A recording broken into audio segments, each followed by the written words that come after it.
What's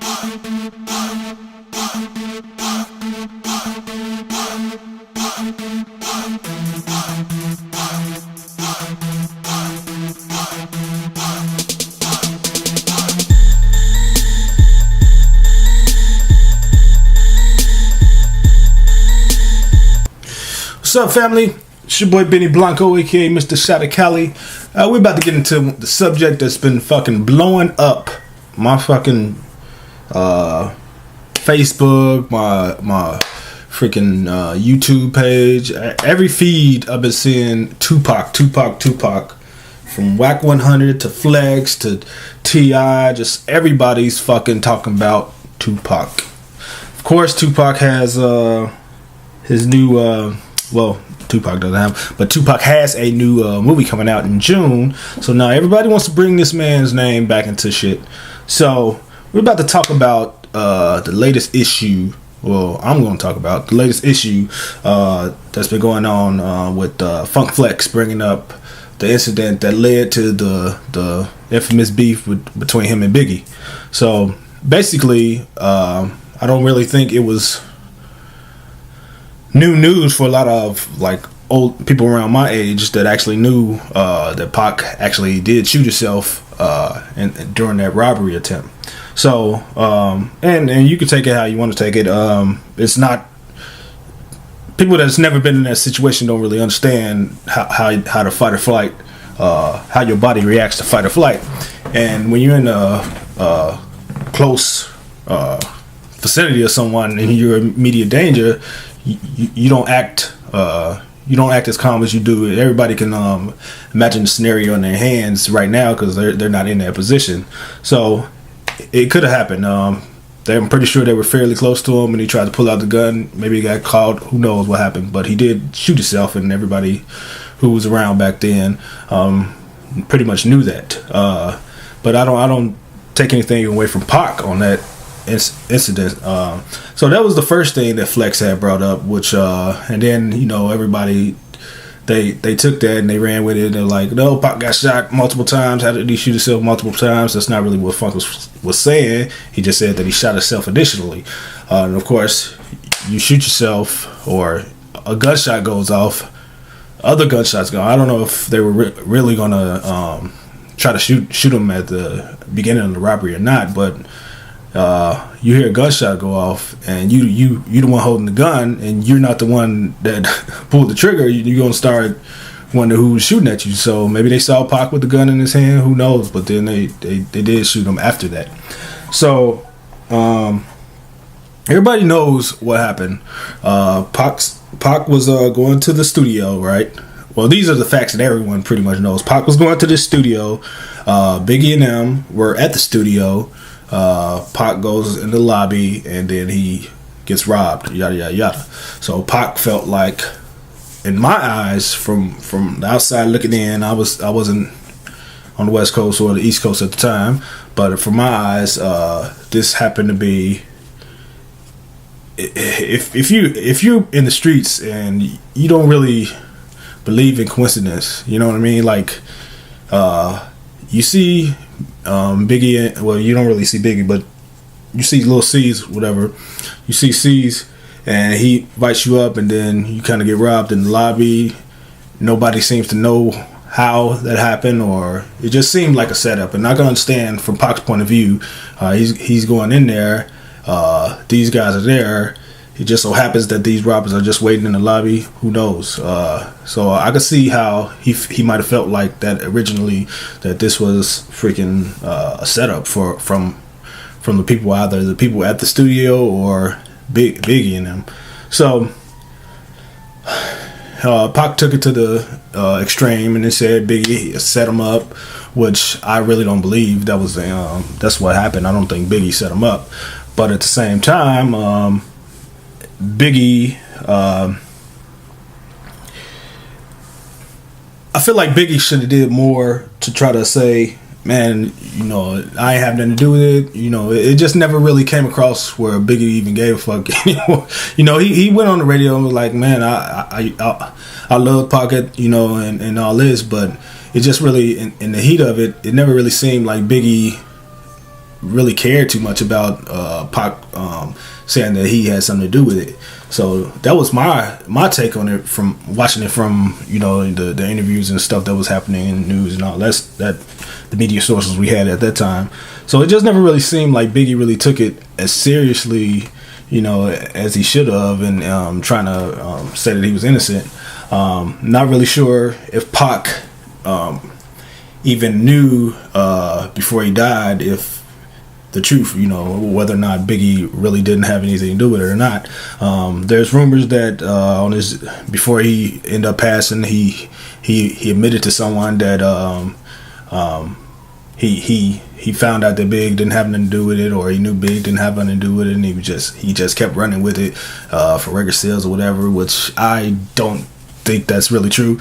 This was a close friend, or so. I don't want to put his name out there if people don't know. Just Google it and you probably find it. But they were saying that Pac knew after a while that Big had nothing to do, and he was just kind of running with the beef.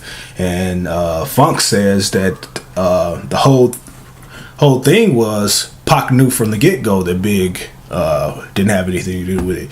He said that Pac had beef already. That's why he had a pistol with him. He already had beef in New York with someone, and he could have, because Pac, he's fucking kind of arrogant. He runs his mouth, and he has a big heart. He don't really back down. So he had beef already, and he was walking around with his gun because he knew he had beef.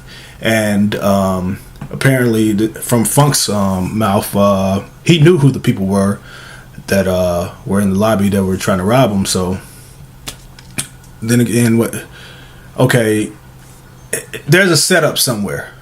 There has to be a setup somewhere. God damn, there has to be a setup somewhere, because how do they know Pac's coming to the studio? It just doesn't add up. Biggie didn't know he was at the studio. They were in the same studio. Biggie didn't know he was coming. C's didn't know he was coming.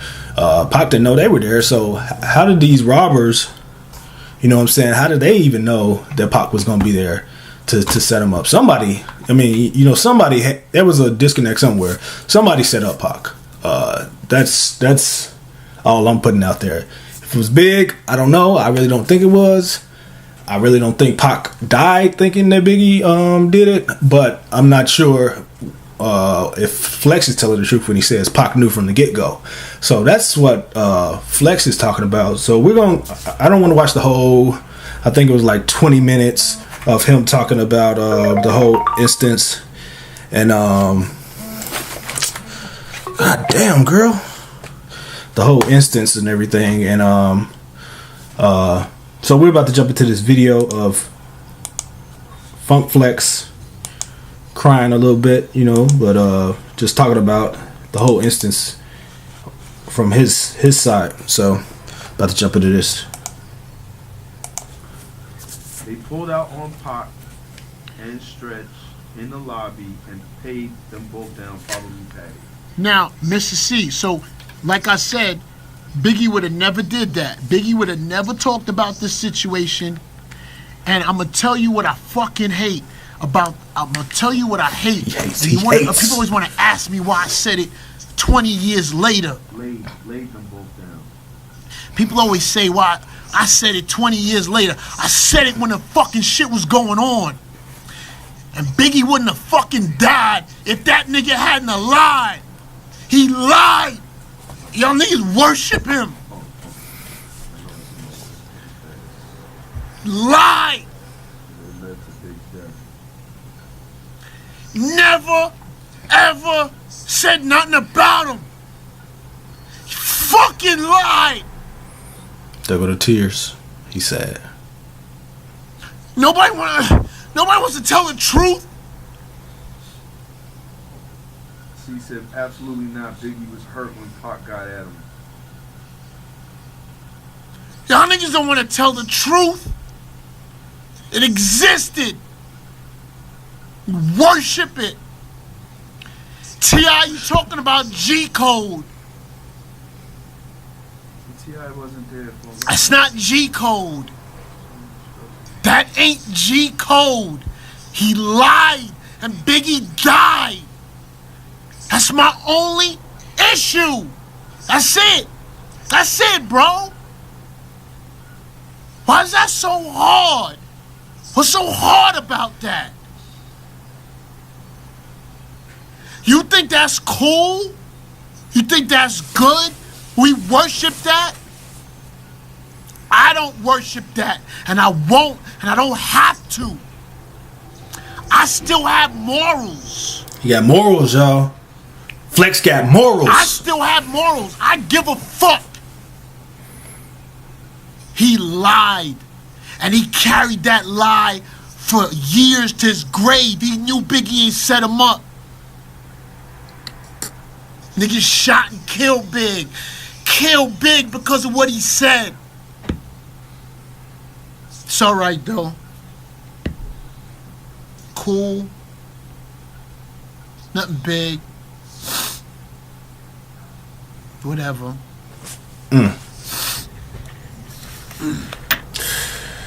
Alright, so what y'all think about that? Like, the thing I don't get, okay. Funk Flex. It's a DJ. He said he didn't really know Big that well. Didn't really know Pac that well. How does he know what the fuck Pac knew? Where is he getting these facts from that Pac knew from the get-go that Big didn't set him up? How does he fucking know? Why is no one really validating his claims that Pac knew from the get-go? And, you know, maybe he's telling the truth. Maybe this is Pac. Maybe Pac did know, but nobody's validating this shit. And what good does it do to bring it up 20 years later,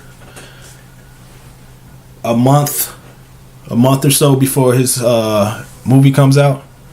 So this is just like what rappers do. They start beefs right before their album drops to get sales. This is what Funk Flex is doing. This is what it looks like to everyone else, whether it's true or not. It don't matter if it's true. It's 20 years later. The late great Big and the late great Pac are dead. Nothing we can do about that. It's over. There's nothing we can do. Their legacies will live forever in hip hop. But he's gonna look like a hater regardless if it's true or not, because you just happen to bring it up at this time. You have no one really validating anything besides the fact that Pac shot himself, which, you know, most of the really big Pac fans already knew. Nothing you're saying matters anymore. You know what I mean? It just makes you look like a hater.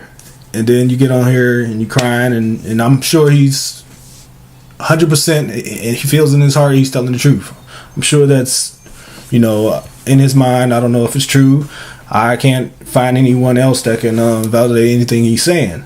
So it really doesn't matter anymore, folks. That's what people are fucking pissed about. You trying to slant. Well, you could see, if you watch the full interview, you could see he gets heated when he talks about Pac, and every now and then he says, "Well, I like Pac," yeah. But you could tell he has hate in his eyes when he talks about Pac. He starts to get upset, and you can understand that because he's from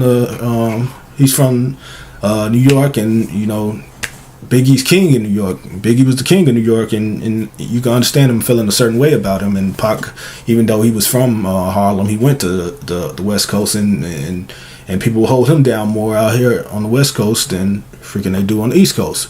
And I understand you want to roll with your dude or whatever, but you can't just bring this up 20 years later before the fucking movie comes out, and then people are just supposed to take it with a grain of salt and not think that you just fucking hating, because that's what it's going to come out. That's what it's going to look.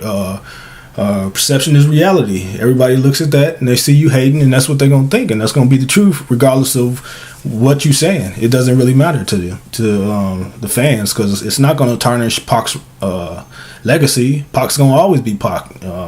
Whether he was a super thug like a lot of people fucking try to say, or whether he was the fucking 12-year-old ballerina from Harlem, or what the fuck other people on the other side of the spectrum try to say. So it doesn't matter. People that love Pac are going to love Pac forever. Unless we come up with some more concrete evidence to go against our beliefs. Pac will always be a legend, Big will always be a legend, and Funk Flex is going to go down as the hating ass New York DJ. So that's all I really got on this. Tell me what y'all think. Do y'all think it really went down like Flex says? Do y'all think Pac really felt like Big did him dirty? Who do you think fucking set up Pac? Because if Big didn't do it, how did they know Pac was gonna be there? How did all this happen? How did the setup go so well if nobody set him up, or Big didn't set him up? Somebody had to set him up. So let me know what y'all think about that. Hit me in the comment section below, man. Try not to start no East-West Coast bullshit. But that's all your boy Benny Blanco got on this one. I'm out. Peace.